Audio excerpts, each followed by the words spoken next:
اور نڈر باروب شخصیت، کسی کا خوف دل میں کبھی نہیں۔ حالت کفر کے اندر بھی اللہ اکبر کہ کفر کی حالت میں بھی عمر کا روب تھا۔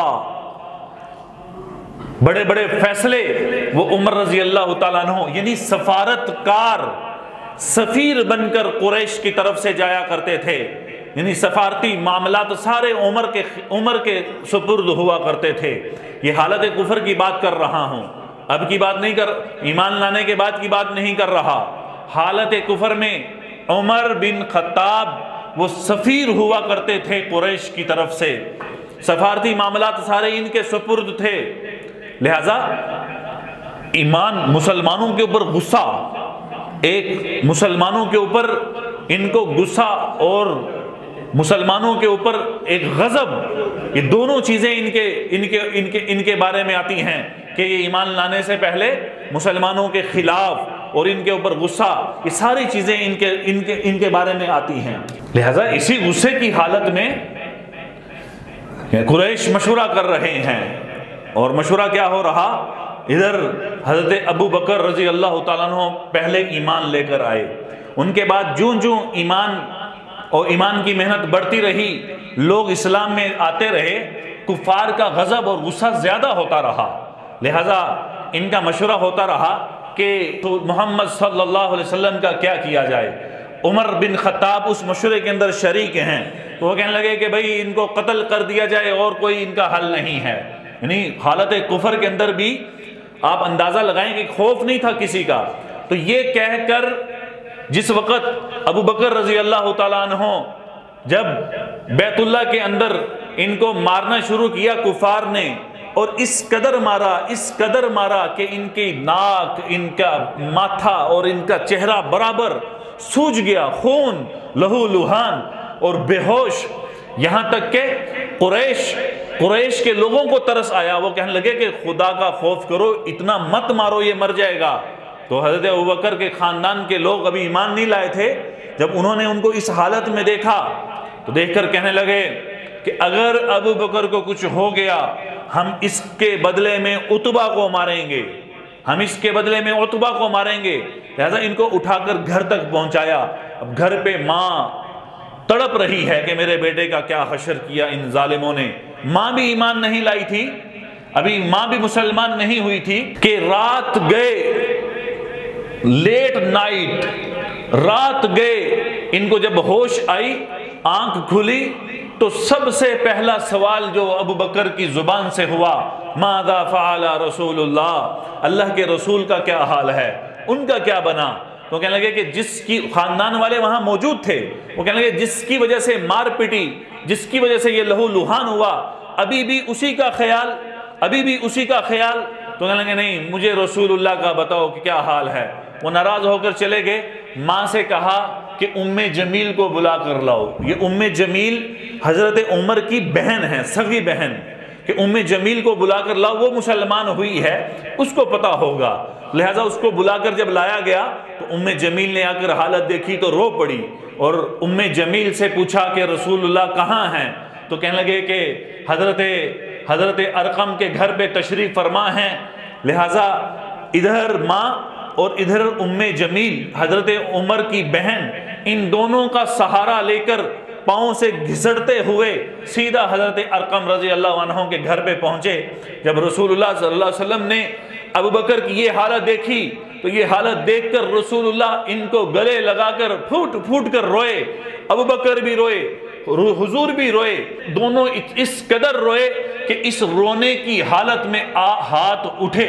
یہ جمعرات کی رات یعنی بدھ کی شام کا واقعہ ہے، لہذا ہاتھ اٹھتے ہیں کہ اے اللہ، عمر یا عمر، ان دو امرین میں سے یعنی عمر بن ہشام یا عمر بن خطاب، ابو جہل یا عمر بن خطاب، ان دونوں میں سے مجھے ایک عمر عطا کر دے، اور میری چاہت ہے کہ عمر بن خطاب عطا کر، عمر بن خطاب عطا کر۔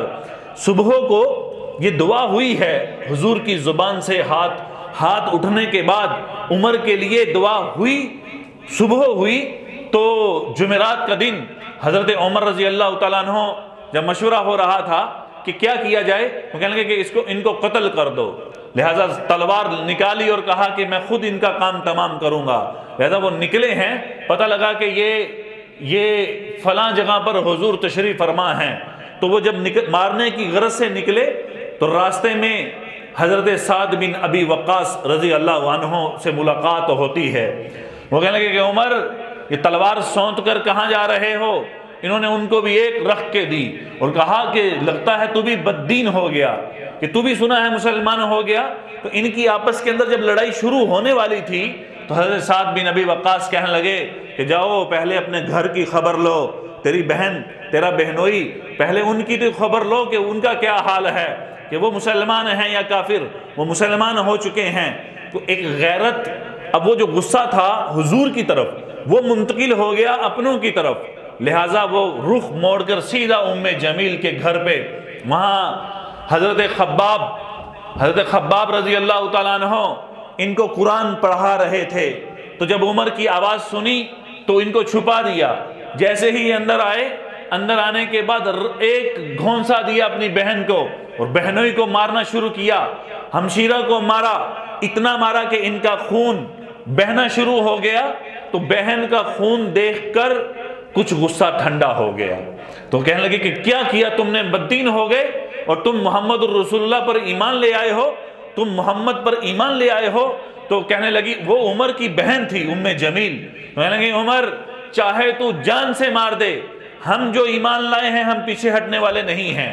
تو ان کی اس دھمکی کو سن کر اور بہن کا خون چہرے سے نکلتا ہوا دیکھ کر دل ہلکا سا نرم ہوا، اور وہیں قرآن کے نسخے پڑے ہوئے تھے۔ میں نے کہا بھلا تم بتاؤ کیا پڑھ رہی تھی؟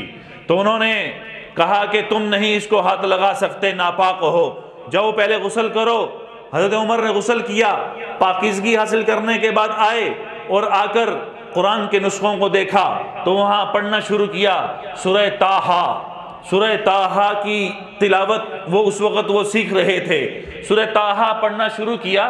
تو جب یہاں پہنچے کہ اننی انا اللہ، جب یہاں پہنچے کہ اننی انا اللہ لا الہ الا انا، سنو بے شک اللہ کے ماں سوا کوئی معبود نہیں ہے، لا الہ الا، لا الہ الا، کوئی الہ نہیں، الا انا، میں ہی سب سے بڑا معبود ہوں، میں ہی معبود ہوں۔